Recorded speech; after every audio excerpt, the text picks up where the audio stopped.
Empate com gosto de vitória para o Timão aí no derby. Corinthians 1, Palmeiras 1, com Hugo pegando pênalti nos acréscimos.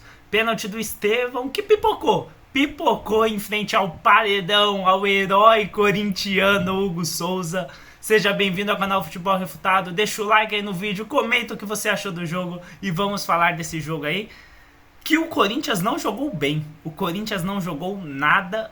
E mesmo assim o Corinthians consegue arrancar um empate fora de casa.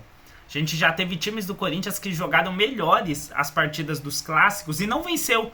O próprio jogo contra o São Paulo, que o Corinthians perde de 3-1, o Corinthians jogou melhor algumas partes do jogo, né? O São Paulo ao todo foi melhor mesmo naquele jogo, só que o Corinthians jogou bola e perdeu. Hoje o Corinthians não jogou bola. Hoje o Corinthians não entrou com a intensidade necessária para se jogar um clássico. Palmeiras no início do jogo amassando o Corinthians, não em criação de chances, mas em volume de jogo. Chega o seu gol e o Corinthians completamente perdido em campo, sem conseguir acertar a marcação. Palmeiras sobrando no meio campo. Até que tem um lance muito emblemático que o jogo fica parado. O André Ramalho se machuca e nisso o jogo fica parado. Aos 30 e poucos minutos, o Ramon consegue organizar a equipe naquele momento, colocando o Ranieri para ser um terceiro zagueiro, né? E faz uma linha de 5 atrás. E aí sim, quando volta o jogo, o Corinthians consegue ficar mais com a bola no pé. E um Yuri Alberto que estava sumido em campo. E o Memphis Depay que também não estava fazendo nada. O Yuri que geralmente corre e faz aquela fumaça lá na frente, não estava fazendo hoje. O Memphis fica de braço cruzado ou de braço aberto reclamando. Também não força a marcação na frente. Foi lá, forçou a marcação, tomou a bola, acho que do Richard Rios. Tocou pro Yuri, o Yuri fez um belo gol. O Yuri que tinha perdido um gol anteriormente, cara a cara com o goleiro também, dessa vez fez o gol no cantinho do Everton.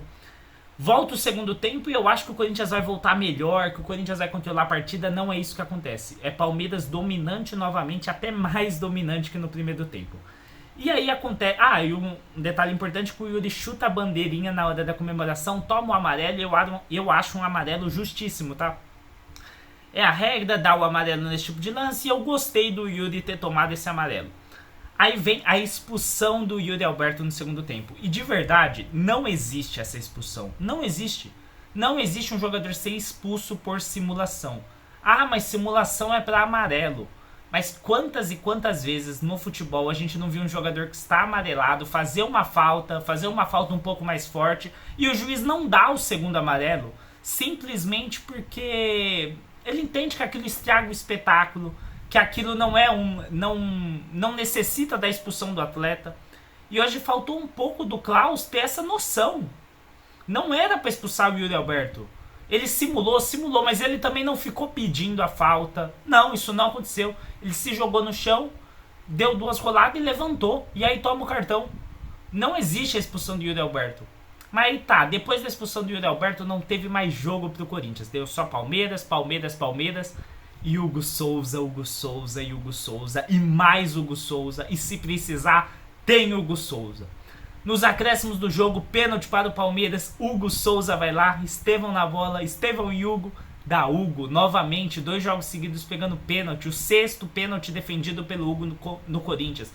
1 contra o Grêmio, 3 contra o Bragantino, 1 na Copa do Brasil, 3 na Sul-Americana, 1 contra o Novo Horizontino no último jogo e 1 hoje contra o Palmeiras. 6 pênaltis defendidos pelo gigante Hugo Souza, o gigante goleiro corintiano, que é o destaque da partida, na minha opinião, justamente pela defesa do pênalti que sacramenta isso. Antes eu já acho que ele seria o destaque, mas a defesa do pênalti sacramenta isso. É um gosto de vitória, é um ponto importante. O Palmeiras se complica no grupo dele, né? Não dispara, fica ali na segunda posição com a mesma pontuação, terceiro colocado, que é a Ponte Preta. E o Corinthians, ele se garante na primeira colocação, mesmo o Mirassol vencendo o jogo que ele tem aí restante, mesmo se o Mirassol vencer, não ultrapassa o Corinthians. Então vitória muito importante do Corinthians. Mas o que me preocupa é a falta de noção do que é um clássico desse time do Corinthians. É o segundo clássico na temporada que o Corinthians entra, tem condições de jogar de igual para igual com o adversário e não joga. O Corinthians se abdicou de jogar bola aos 90 minutos. Estrelas como Memphis Depay e Yuri Alberto, apesar de terem a participação no gol, não fizeram não fizeram uma boa partida. O Carrídio, pra mim, ele tem um jeito muito calmo, ele tem muita qualidade com a bola no pé, mas ele é meio dorminhoco em clássico, velho. Ele fica girando a bola ali e perde bola no meio campo. O André Ramalho me preocupa, não parece ser um zagueiro assim de jogo grande também, não me parece. Só que assim, são 16 jogos, 14 vitórias, um empate e uma derrota nos últimos 16 jogos do Corinthians. É um trabalho que vem evoluindo, é um trabalho que vem amadurecendo, e eu só me preocupo com a falta de intensidade que o Corinthians tem demonstrado em clássico. Quando eu falo que tenho saudades do Carille, é justamente pela noção que ele tinha de um clássico, os times do Carille tinham de um clássico. A gente entrava em clássico para ganhar, para competir, para ser competitivo, e fomos muitas vezes mesmo com elencos inferiores. E agora o Corinthians tem um elenco bom para jogar de igual para igual e não compete em clássico. É lógico, competiu no final ali, um a menos, mas não é competitivo ao ponto de falar, o Corinthians pode vencer esse jogo. Foram 2 jogos aí que o Corinthians deixou a desejar, apesar de que quando o São Paulo teve oportunidades, hoje nem oportunidades teve. Bom, essas são as minhas opiniões do jogo de hoje. Eu tenho outra coisa também, né? Eu gostaria de ter o Romero jogando clássico. Porque o Romero num clássico é outra coisa, velho. O Romero no clássico entra na cabeça do adversário, faz o clássico, torna o clássico mais legal ainda. Então eu senti a falta do Romero no jogo de hoje, mas eu entendo pelas circunstâncias que a partida demonstrou. Eu concordo com as substituições que o Ramon fez. Deixa o like no vídeo, se inscreva no canal. Um beijo, queijo, caranguejo, é nóis, tamo junto e vai!